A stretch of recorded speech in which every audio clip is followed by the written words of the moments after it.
కిక్కిరించిపోయి ఈ రోజు కూడా కిక్కిరించిపోయేది ఆ గండాల వలన ఆటంకాల వలన ఈ రోజు మనం కొంచెం డిసైడ్ కూడా మన ఆశయాలను మన రేపటి భావితరాలని జీవితాల్ని కాపాడడం కోసం ఈ యొక్క పోరాటానికి మీరందరూ కూడా కలిసికట్టుగా వచ్చినందుకు చాలా హార్ట్ఫుల్లీ ధన్యవాదాలు తెలుపుకుంటూ ఈ రోజు ఎందుకు ఇక్కడికి వచ్చాం అంటే మన గౌరవ ముఖ్యమంత్రి గారు ప్రకటించారు ఎలక్షన్ కంటే ముందు మీ యొక్క ప్రాంతంలో ఉన్న జీవోలని కాపాడుతానని. ఫస్ట్ ఆఫ్ ఆల్ 3 జీవోని కాపాడుతానని ఆ రోజు అరకు మహాసభలో తెలియపరిచిన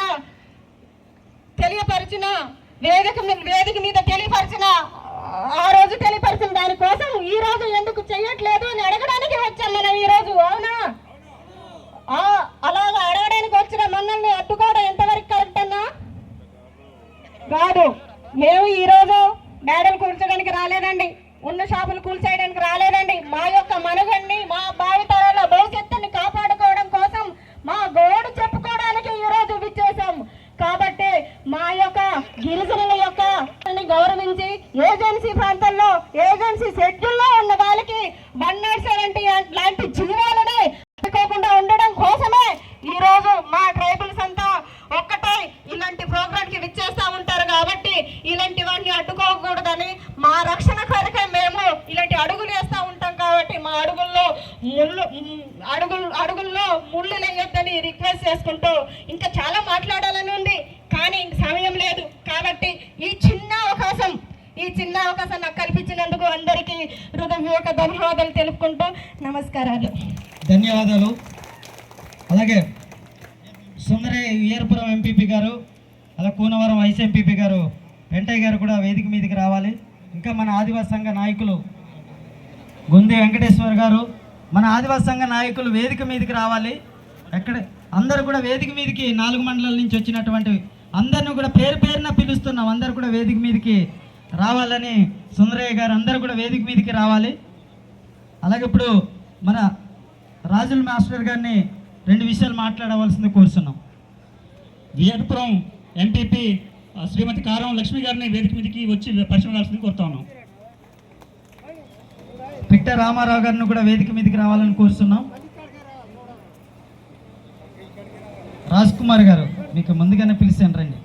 వేదిక మీద ఉన్నటువంటి పెద్దలు, అలానే ఈ సభకు వచ్చినటువంటి గిరిజన సోదరులందరికీ కూడా నా నమస్కారాలు తెలియజేస్తూ, ఈ విషయాలన్నీ ఇక్కడ సభ పెట్టిన విషయాలన్నీ మన మిత్రులు చెప్పే ఉంటారు.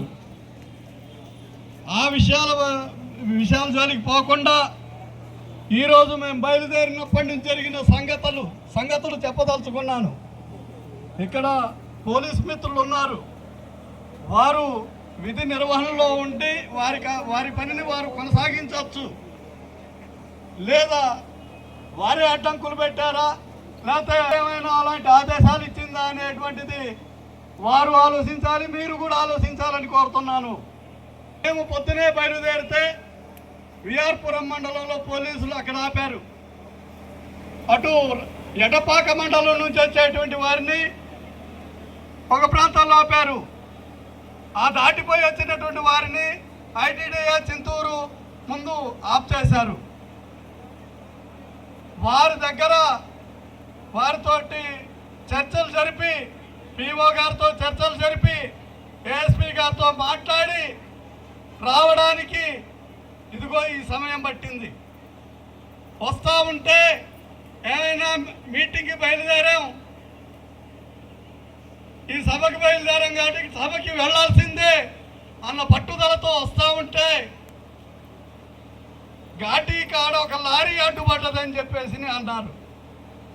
నిజంగానే లారీ అడ్డుపడ్డదని మేము భావించాం. కాదు, ఖచ్చితంగా ఏంటంటే పోలీస్ శాఖ వారే ఆ లారీని తీసుకొచ్చి రోడ్డు కట్టంగా పెట్టి డ్రైవర్ని తీసుకొని దూరంగా వెళ్ళిపోయారు.